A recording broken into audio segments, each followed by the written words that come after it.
राधे राधे राधे राधे। यहाँ का तो भैया हॉर्न भी क्या है, राधे राधे। यहाँ की गाली भी क्या है, राधे। महाराज यहाँ तो गाली भी राधे ही है, और बोलना शब्द एक ही है, बस बोलने के तरीके बदले हैं। अब कोई हमसे मिलावे नहीं हाथ के hi hello how are you, लेकिन हम क्या कहें भैया राधे राधे। और कोई की आवाज मारनी है राधे, आवाज भी नाम लेके ना बुलाएंगे, दूर से कहा बुलाएंगे राधे, सुन जाएगो हाँ भैया मोए बुला रहे हो है। अब कोई पे खींच निकालनी हो राधे, तू करेगो ऐसो है कि ना महाराज, खींच भी निकालनी है तब भी राधे है। किसी को देख के मुस्कुरा, अरे वाह महाराज राधे राधे काम है। तो यहाँ प्रत्येक वस्तु में कोई भी चीज हो, प्रत्येक वस्तु में कौन है, राधे है। अब लेकिन यहाँ इतनी राधे राधे है भी क्यों भैया, महत्वता श्री कृष्ण की भी है, लेकिन सब लोग यहाँ राधे राधे क्यों बोलते हैं। तो हमने एक संत के मुख से कथा श्रवण की थी। जब हमारे श्री ठाकुर जी इस व्रज धाम को छोड़कर, इस वृंदावन नंदगांव को सबको छोड़कर जब मथुरा जाने लगे, तो उस समय हमारी श्री किशोरी जी रास्ते में आई जरूर, लेकिन उन्होंने रोका नहीं, क्योंकि वो जानती थी कि अगर मेरे नेत्रों से एक भी अश्रु बिंदु निकला तो ये जो श्री कृष्ण है, ये जिस कार्य के लिए इस भूमि पर आए हैं वो कार्य छोड़ देंगे और यहीं पर रुक जाएंगे। इसलिए जितनी गोपियां थी उन सब के तो अश्रुपात हुए, लेकिन हमारी किशोरी जी का एक भी अश्रु नहीं निकला, और श्री ठाकुर जी मथुरा गमन कर गए यहाँ से। अब क्या होता, कोई भी व्यक्ति जब कृष्ण का नाम ले दिया करता तो हमारी किशोरी जी मूर्छित हो जाया करती। नाम में ऐसा रस आता है, जिसको महाराज नाम का रस लग जाए, जिसको नाम का चस्का लग जाए, उसको तो महाराज ये फिर सब चीज फीकी लगने लग जाती है, क्योंकि नाम ही प्रत्येक वस्तु का सार है। आप जीवन में हर चीज में मिलावट कर सकते हो, प्रत्येक चीज में मिलावट आती भी है, चाहे कोई खाद्य सामग्री हो, पहनने की सामग्री हो, कोई भी सामग्री हो, सब सामग्रियों में मिलावट है, सब चीजों में मिलावट है। लेकिन क्या नाम में मिलावट है, या कोई नाम में मिलावट कर सकता है।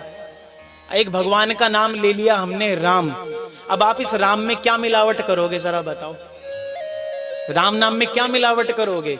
नाम ले लिया हम सब लोगों ने कृष्ण, अब आप कृष्ण में क्या मिलावट करोगे, राधा नाम में क्या मिलावट करोगे, इसमें मिलावट संभव ही नहीं है। तो एक किसी व्यक्ति ने अगर जीवन में केवल नाम को साध लिया तो उसने जीवन में सब कुछ साध लिया। वो एक महाराज बोलते भी है ना कि जिसको नाम का चस्का लग जाए, तेरे रस का लगा चस्का जिसको, लगता संसार फीका है उसको, तूने नजरों से ऐसी पिलाई जो बताने के काबिल नहीं।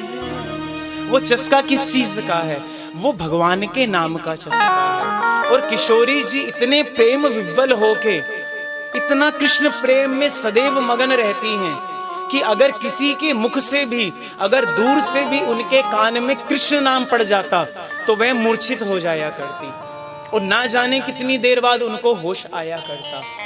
अब जब वृषभानु जी देखा करते कि मेरी पुत्री तो जब देखो महाराज मूर्छित हो जाती है, मैं कैसे इसका इलाज करूं। और कृष्ण नाम में ऐसी शक्ति है कि कोई भी एक प्रेमी उसको सुन ले तो महाराज उसी के पीछे पीछे दौड़ा चला आता है। आप सब लोग भी जो यहाँ आए हो, उसका नाम सुनकर ही तो आए हो, उसकी लीला ही तो सुनकर आए हो। अगर कोई कहे हमने उसको देखा है, तो प्रत्यक्ष रूप से किसने देखे है उस छवि को, नहीं देखा होगा। तो हम उसका नाम, उसकी रूप को सुनकर, उसकी लीला को सुनकर ही तो यहाँ आए हैं, ऐसा उसके नाम का प्रभाव है। तो हमारी किशोरी जी जब भी श्री कृष्ण का नाम सुनती वो महाराज मूर्छित हो जाया करती। वृषभानु जी ने देखा कि मेरी पुत्री की ऐसी दशा कब तक रहेगी। उन्होंने कहा कोई बात नहीं, जैसे हमारे नंद बाबा ब्रज के राजा है वैसे वृषभानु जी भी राजा हैं। और जब गैयाओं की संख्या करी जाए गर्ग संहिता के अनुसार तो वृषभानु जी ज्यादा बड़े हैं, नंद बाबा ने नीचे रह गए। अब महाराज जिनके यहाँ किशोरी जी का प्रागट्य हुआ हो तो वो तो वैसे ही बड़ा है महाराज, हमारे ठाकुर जी ने झुके ही रहे हुए उनके आगे। और कहना कि ठाकुर जी को मुकुट नेक टेढ़ो रहवे, वो टेढ़ो नहीं रहवे, वो किशोरी जी के चरणों की ओर झुका रहता है कि वो भी महाराज प्रणाम करते हैं उनको। तो वृषभानु जी ने क्या किया कि महाराज पूरे ब्रज में सब जगह लोगों को फैला दिया और सबसे कह दिया कि महाराज कोई भी कृष्ण नाम का उच्चारण नहीं करेगा, जो कृष्ण नाम बोले उसको सजा दे दो, उसको महाराज नजरबंद करवा दो, उसके मुख से कृष्ण नाम ना निकले, क्योंकि अगर मेरी लाडली ने कृष्ण नाम सुन लिया तो महाराज वो फिर मूर्छित हो जाएगी। इसलिए वृषभानु जी ने पूरे ब्रज में महाराज ये डंका पिटवा दिया कि कुछ भी हो जाए कोई भी कृष्ण का नाम नहीं लेगा, जो भी बोलेगा क्या बोलेगा, राधे राधे। तो महाराज जब से ये प्रथा चली आई कि जो भी बोलेगा क्या, राधे राधे।